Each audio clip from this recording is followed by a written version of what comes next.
विधान परिषद की 5 सीटों पर हुए चुनाव में समाजवादी पार्टी को बड़ा झटका लगा है। चुनाव में समाजवादी पार्टी को सभी सीटों पर हार का सामना करना पड़ा। इतना ही नहीं, कानपुर उन्नाव शिक्षक खंड क्षेत्र में सपा चौथे नंबर पर रही। यहां सपा प्रत्याशी प्रियंका यादव को 670 वोट ही मिल पाए।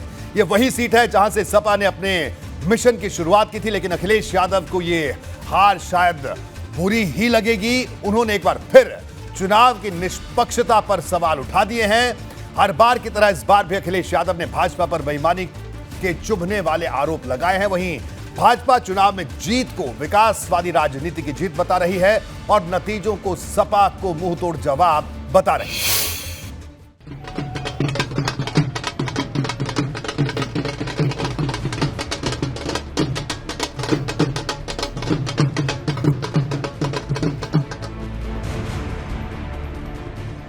विधान परिषद की 5 सीटों पर हुए चुनाव में सपा की हार ने सियासत में नई तकरार छेड़ दी है।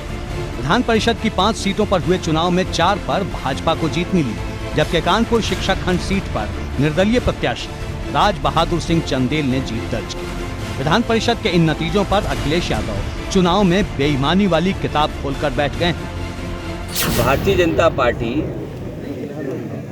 बेईमानी कर ले और बेईमानी के लिए बधाई एक दूसरे को दें। ये कोई पहला चुनाव उत्तर प्रदेश नहीं देख रहा है। इससे पहले भी चुनाव आपने देखे होंगे, जिसमें जिला पंचायत का आपने देखा कैसे भागते रहे, जिला पंचायत सदस्यों की कीमत लगती रही। ब्लॉक प्रमुखी का चुनाव देखा जहां पर्चे तक नहीं भरने दिए। बगल का जिला लखीमपुर जहां महिलाओं के साथ क्या व्यवहार हुआ था। उसके बाद एमएलसी का चुनाव था, उसमें भी आपने देखा कि जिलाधिकारी और कप्तान दोनों मिलकर के चुनाव लड़ रहे थे, पूरा प्रशासन लगा था। मतलब ये कि अखिलेश यादव को चुनाव प्रक्रिया पर संदेह है। विधान परिषद चुनाव पर उनका बयान कमोबेश वैसा ही है जैसा उन्होंने विधान परिषद चुनाव के बाद चुनाव आयोग की भूमिका पर दिया था। उधर भाजपा ने विधान परिषद चुनाव में मिली जीत को रामचरितमानस विवाद से जोड़ दिया है। भाजपा सांसद राजेंद्र अग्रवाल और कैबिनेट मंत्री सुरेश खन्ना का तर्क है कि जो रामचरितमानस का अपमान करेगा, जो समाज को बांटने का काम करेगा, जनता उसका साथ नहीं देने वाली। वो रामचरितमानस का इस प्रकार से अपमान करेंगे, प्रदेश की, देश की जनता की आस्था को नुकसान पहुंचाएंगे, तो उनका क्रमशः और भी अधिक पतन होना ये बिल्कुल निश्चित है। वैसे भी जनाधार वो खो रही है निरंतर। विधानसभा के चुनाव के समय बहुत बड़ी बड़ी बातें, 400 सीट इस पर वो रहते थे, लेकिन जनता ने उनको जो है जैसा वो डिजर्व करते थे उस प्रकार की सीटें उनको दी। ये जनता खूब अच्छे तरीके से समझती है और जब जब लोगों ने आस्था के ऊपर प्रश्न उठाया तो लोगों को मुंह की खानी पड़ी।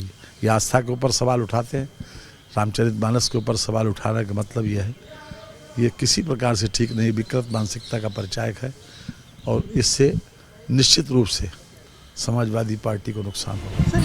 दरअसल परिषद चुनाव में मिली जीत के बहाने भाजपा संदेश देना चाहती है कि जमीन पर अब भी माहौल पार्टी के पक्ष में है और रामचरितमानस विवाद से सपा को नुकसान हुआ है। भाजपा का दावा है कि आने वाले लोकसभा चुनाव में भी नतीजे भाजपा के ही पक्ष में होंगे।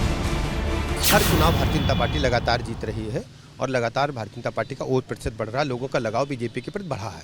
5 सीटें जीतने का लक्ष्य था, लेकिन एक कम रह गई, कहीं चूक हो गई? नहीं, चूक क्या, दरअसल हमारे मतदाताओं ने जो निर्णय दिया है उसको हम सुधार करते हैं, स्वागत करते हैं। इसका असर 24 के लोकसभा चुनाव पर बीजेपी तरह से हम 24 में 80 की 80 सीटें जीतेंगे और अच्छा माहौल है बीजेपी। निकाय और लोकसभा चुनाव से पहले विधान परिषद चुनाव के नतीजे जाहिर तौर पर भगवा खेमे का उत्साह बढ़ाने वाले हैं।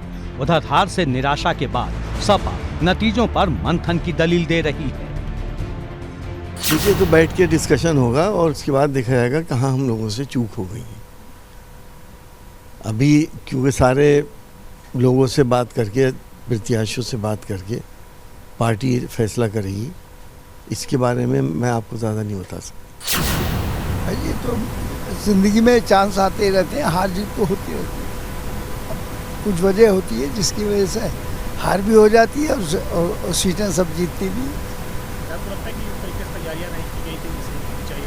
अब ये बहरहाल अब ये सब चीज़ ये पार्टी के अंदर रखने की चीज़ है, ये आपको बताने की बात नहीं। जाहिर है सपा को अब अपनी रणनीति पर मंथन करना होगा, क्योंकि विधान परिषद चुनाव में हार से सपा ने विधानमंडल के ऊपरी सदन में नेता प्रतिपक्ष की कुर्सी पर कब्जा करने का मौका भी गंवा दिया।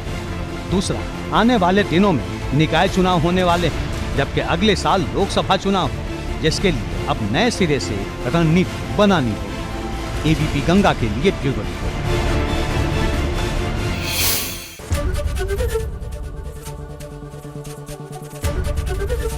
एबीपी गंगा, खबर आपकी, जुबान आपकी।